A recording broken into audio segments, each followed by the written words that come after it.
So, welcome to Living Writers interview series. Today we have a great interview for our fantasy authors. We have Elise Kova, who is USA Today bestselling author, Amazon Top 100, and you also had, I think, Air Weekends rank number one on the Amazon. Multiple Amazon categories. Multiple Yeah. Amazon categories. Okay, awesome. So, how did you get started writing fantasy? How did that start? I've always loved fantasy. It's always been a passion of mine, and I've always enjoyed reading it. So when I write, it's a natural synergy, I guess, for my brain to Hmm. start writing it. Okay. So, these worlds that you come up with, how are you doing that? Are you getting your inspiration from like old school fantasy authors like Tolkien, or is it something new, or is it all of your own? I think it's a little bit of everything. I don't think that any art is made in a vacuum, so I don't think any artist can say, "Oh, this is entirely my own creation that isn't influenced by anyone or anything beyond me," because I just personally don't believe that that's how art works. Mm-hmm. And so there's definitely influences from Tolkien and other great fantasy writers. There's also influences from great fantasy TV shows and movies and whatnot, Mm-hmm. as well as just my own personal experiences combined with places I've been and people I've met. And it all kind of goes in a bag and gets shaken up, and out rolls a book. Okay. So then what's the process of the world building? Like you have all these ideas. Are you um, like as you write, is it coming to you as you go, or are you pre-planning this entire world that you're building? I do pre-plan a little bit. My worlds start with a kernel of inspiration, and that can vary from book to book and world to world what that is and what that looks like. Usually that kernel of inspiration is either for me like a scene of a story where I don't know anything about the characters, I don't know anything about their world, but I see there a scene of two characters interacting in my mind. I'm like, "Huh, that's really interesting. What are their circumstances? What's the world that's around them?" And Mm-hmm. so those questions are what lead me to building the world. However, I also think that a lot of fantasy authors, and myself included, sometimes get so mired in the details of building a world that it isn't uncommon to almost create writer's block before the story even begins, Mm-hmm. because you're so wrapped up in, "Oh, I have to know every little bit of history and every single component of this world." And no, you don't. So I do plan out a little bit, and usually what I try and plan out are the core elements of the world that's going to influence my story and where it's headed. Things like a high level socio-political overview, a high level overview of the magic, and the things that my readers need to know in the first two or three chapters. Because if my readers need to know it, I need to know it to write it. And so that's what I really focus on planning out. And then there's always things that evolve and change throughout the drafting and editing process. Okay. And what about the characters? Like, are a lot of our writers use the story elements part of Living Writer where they plot out, or they have room to plot out all the details in the background of characters? Like, how much planning is going into your characters, or are you just kind A little bit similar to the world and my immediate characters, I try to know fairly well when I dive into the story. At least the protagonist, the main antagonist, what motivates them, what their sort of basic history is, the love interest, the best friend, the characters that I'm going to run into out the gate. And for those, I generally think there's a couple key components of what makes a great character and what the author needs to know before writing that character. And for me, those are: what does the character want? Why does the character want it? What happens if the character doesn't get it? of? And I usually like to throw in something super fun like a hobby that they have, because I think those little kind of notes help make the characters feel more real, more human, because we all have hobbies and interests and whatnot. And then the Hmm. final question that I usually like to answer is, of course, what do they look like, and at least some basic elements of their appearance to write with. That way, I don't start with a character who has blue eyes in the first half of the book and brown eyes in the second half that I'm then picking through little continuity errors. Hmm. So where did you get those questions to ask yourself about the characters? Did you have like some formal training, or is this just your own little formula? I don't want to claim it's my own formula because I very well could have heard it from someone somewhere along the way and have Mhm. forgotten who that individual is. But it is something that I've sort of come up with just from writing of those are the things that I personally really need to know to get to know a character. And as long as I know them, I usually have a pretty clear picture of them because those questions end up splitting out further into more and more details. I'm very much naturally inclined toward the snowflake method of writing, Mm. which for anyone who's unfamiliar, it's the idea that you kind of start in the center and then you have these main points that branch off, and then from those main points you have more branches and subsequently more branches, and it looks like a snowflake. And Mhm. so for me, example being a character of what does the character want? The character wants to be out of her brother's shadow. Why does she want that? Okay, well, she probably was put in her brother's shadow because she doesn't feel as adequate as her brother. Why doesn't she feel as adequate? And those questions help me drill down into the core of who that character is. Interesting. Does it work the same way with your plotting? Like for the whole story, do you use, like we have templates, like 3-act structure and 27 chapter method. Do you use any plotting methods, or do you just have, again, your own system that you've developed? I've tried to use plotting methods in the past. I think I am more naturally a pantser than a Hmm. plotter. That said, I do think by trying to use plotting methods like the 3-act structure and other things of that nature, it really sort of helped me get a deeper understanding of story structure and story formula and what makes a good story. And that is one thing that I do encourage authors in general to step outside of your wheelhouse and do something that doesn't make you comfortable. And maybe your end product isn't as good as what it might have otherwise been, but I promise you'll be better for stepping out of your comfort zone. So if you are like me and you're someone who is a pantser who flies by the seat of their pants and kind of makes it up as they go, the deeper inherent understandings you have of story and story structure, the better your stories will be for it. So, a lot of times, what I'll do is I'll look at plotting structures and I will, as I'm reading a book, like a bestseller in my genre, I'll see how the story I'm reading that I didn't write fits into that plot structure. And it helps me understand on a deeper level why that story is working and what about those mechanics I can use to improve my own writing. Hmm. But I do think it's important for anyone when they're writing to have at least a basic understanding of where it is you're going. Even when I pants, I kind of know what I'm driving to. Hmm. Well, if you ever, like, have you ever thought that maybe you have your own um, plotting method that your stories fit into, or each book, or is each book different? Because I've written in a number of genres and I have different goals for every book, I do think that my plotting method has been different. I think I am, the longer I write, the more I'm settling into, I kind of know this is how many chapters my first, or how many words is really a better measure. My first act should take, my second act should take, and what action and story beats should happen in each of those acts. Hmm. So I think there is a little bit of consistency that's evolved, but it's certainly not conscious. Yeah. So you said you've written other genres. Are those genres that have done well, or was that in the past? Are you continuing to do that? So I write predominantly fantasy, but within fantasy, I've dabbled in adult epic fantasy. My Loom Saga, which was my sophomore series, that series was very much like Game of Thrones and Mistborn. And that one actually, I did a lot of plotting for that one. I've written young adult, coming of age.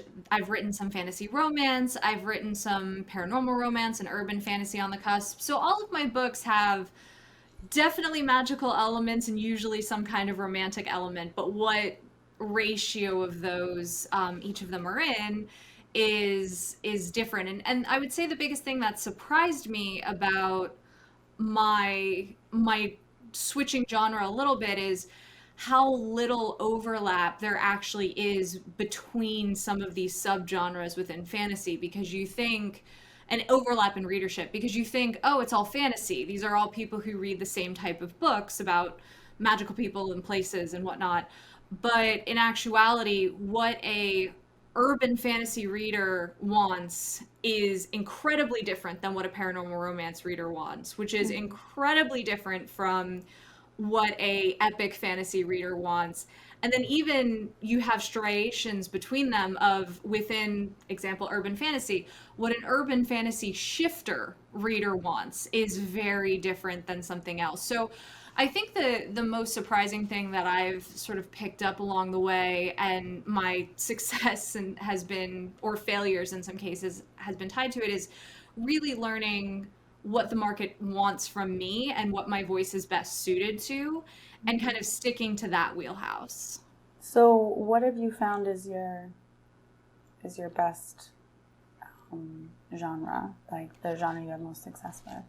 I think for me, it's older YA fantasy. I say older because it usually in my mind, it's kind of that 16, 17 and up YA, not the 13 to 15 bracket of YA, but older YA fantasy with definitely strong romance undercurrents, if not the main theme. Interesting. And how do you go about reaching that audience? Like, do you recognize, like, okay, this book needs to be marketed towards this type of person? Like, how do you separate those and in order to pull in the type of readers that you want? I think a lot of it is understanding, for me, is understanding also bots on Amazon is a really big one that I use a lot for looking at like my AMS advertising. But I think too, it can't be understated how important it is to forge genuine connections with your readers. And as part of that, have something like a newsletter where, if you don't want to get super personal, that's totally fine. But I still think that newsletters are one of the best marketing tools an author can have, because you own that contact. Whereas with, say, Facebook or Instagram or TikTok or something, if there's a glitch and your account gets deleted, you've lost your connection to all of those people. Whereas with a newsletter list, you can not only keep that connection a little bit more safeguarded, but you can even have a little bit more information about each individual segment, and you can segment your list to say, oh, okay, are you just interested in this genre? Then I'll just send you that information. That's interesting. Yeah, that's some new advice I haven't heard from anyone yet. So I love to ask, because I keep getting the same answer just about from every author. How much time do you spend writing every day?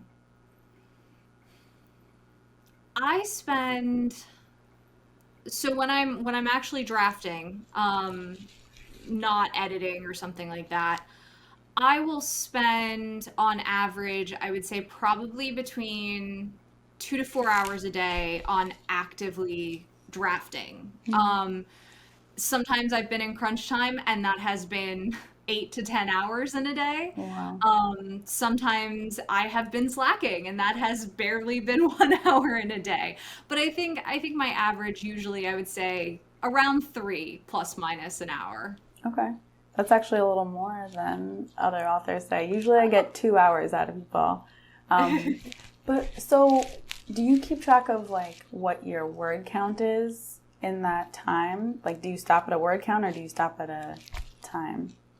I stop at a word count. I love doing writing sprints. That's kind of my generally preferred method. I alternate a little bit between writing sprints and what I refer to as like more deep flow writing, which is I'm just going to sit and I'm in the zone and I'm going to write until I've exhausted an idea, an emotion, a scene, whatever it is. Mm-hmm. And so, but usually it's writing sprints for me, and usually I set word count goals. And the reason being is because there are some authors who are really good about their chapters are this long, and that's what they keep it to, and either by design or by that's their natural writing story or style. Mm-hmm. Whereas for me, I've had chapters that are 1,500 words and then the next chapter is 4,200 words. And so I have to write by word count for that reason, because if I just wrote by chapter count, I could have a day where I'm like, oh, I wrote 5 chapters and that's 6,000 words, where another day, oh, I wrote 3 chapters and that's 12,000 words. Right. Interesting. So how long does it take you to write a book on average?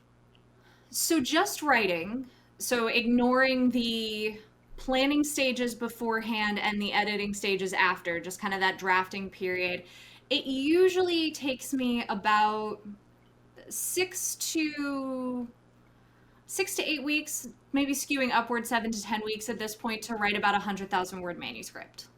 Okay, that's fantastic. That could be from those 2 to 4 hours you're spending writing. So what about publishing? Do you do only self-publishing? Have you ever worked with a publishing house before? So I worked with a medium-sized press for the Loom Saga, which I mentioned earlier.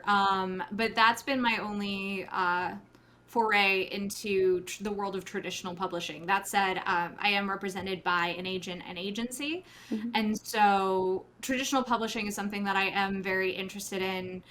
And I hope to be more of a hybrid author in the future, because I do think and firmly believe that there are pros and cons to both traditional publishing and independent publishing. One is not inherently better than the other. One is not inherently worse. It just, some fit certain people better, some fit other people better, or even books. Mm-hmm. And I think personally I fall into the camp of, I would love to play on both sides of the fence if I'm able to. Yeah, absolutely. So I like to, get an idea of people's writing style and everything before I talk to them. And I started reading the first book in the series of Air Weekends, and I feel like your writing style is very like soothing but also like captivating. Do you think that, like, what do you attribute your success to? Do you think it's your writing, your marketing, your worlds that you build? It's a little hard to answer a question like that, because no one wants to be like, yes, I'm fantastic and let me tell you all the ways that I am. Air Awakens was my debut series that came out August of 2015 August of 2015 was the first Air Awakens book. And so I really think with that series, it was a little bit of everything. And it wasn't entirely conscious. I have an MBA background, and so I'm really enthusiastic about business and marketing, and that's what I studied in school. So when I was launching that book, I really tried to look at it from a business and marketing perspective. And in doing so, I think that I did create a good foundation for my own success. I also think that unknowingly, I wrote a book that hit what the market wanted at that time. It hit the right tropes, it hit the right trends. And I do think that there is an element of luck, honestly, when it comes to publishing, whether that's independent or whether that's traditional publishing, at many stages of the game. And I think there was an element of Air Awakens was a bit of a lucky break, and that's kind of annoying to say, because I wish I had something to say, this is how you put lightning in a bottle, now go and do it. Over the years, I would say I've learned a bunch. My most recent release, A Deal with the Elf King, a lot of that was a lot more conscious. And I do have to say, like, a multi-pronged marketing approach was really what helped that title. Mm-hmm. So when you say multi-prong, is that like Facebook ads and also bots, or is it like an actual marketing team and all kinds of things that go beyond what a self-publisher could do? So for that one, it was Facebook, it was BookBub, it was AMS ads, it was also working with book tours on Instagram, working with bloggers, working with influencers on TikTok. It was very much, how can I reach the people who are going to read my books? Where are they? Who do they follow? What do they like? What do they pay attention to? And how do I get my book in front of them so they can decide if it's something they want to read or not? That's awesome. So what is something like for our writers, something, beyond all the advice you've already given, like one piece of advice that you have that you wish you'd known in the beginning, or something you've learned through your success? So two things. The first one is just something that I always recommend to people whenever they're setting out on a publishing journey, and that is to take a moment with yourself and really figure out what you define as success, because there is a lot of noise in this industry, and there will be a lot of people who are well intended, heck, myself included, who are going to say, this is where I'm at and this is what I've done, and if you want to do it, this is what you should do. But every author and every book is different, and what you want out of publishing might be different than what I want out of publishing. And how I measure my success might not be how you measure your success. And that is completely valid. So I think the first thing is figuring out what you want to get out of publishing. Is it to make money? Is it just to put a book in the world? Is it fame or renown? Is it some kind of validation from traditional publishers or agents? What is it that you're seeking? Which is going to define the second thing, which is kind of how you go about getting that. And I think, for example, if you want to make money, a big component of that is figuring out what's your sales funnel. How are you going to move people into your books and through your books once you have a backlist? If it is for renown, you're probably, if you're defining renown as being in a bookstore and potentially getting on like the New York Times bestseller list, then you're going to have to traditionally publish, which means you should research how query letters should read and what editors want, and really plug into that side of publishing. So I think really defining your success and then using that to drive the steps you take, and being comfortable with saying, yes, individual, you are very successful and I am very happy for you and I'm cheering you on from the sidelines, but your path isn't my path, and that's okay. I'm going to be over here doing my own thing. That's awesome advice. So what are you working on now? Anything we should keep an eye out for? So right now, I actually have a release. I don't know when this is going to be aired, but I have a release, or had a release, on March 4th. So right now I'm really focused on driving toward that release. What I am actively working on is I'm working on the next book in my Married to Magic universe, which is the universe that A Deal with the Elf King takes place in. And it's a shared universe of standalones. So every book that comes out, it's not a sequential series, but it's a series of standalones that you don't have to read in any order.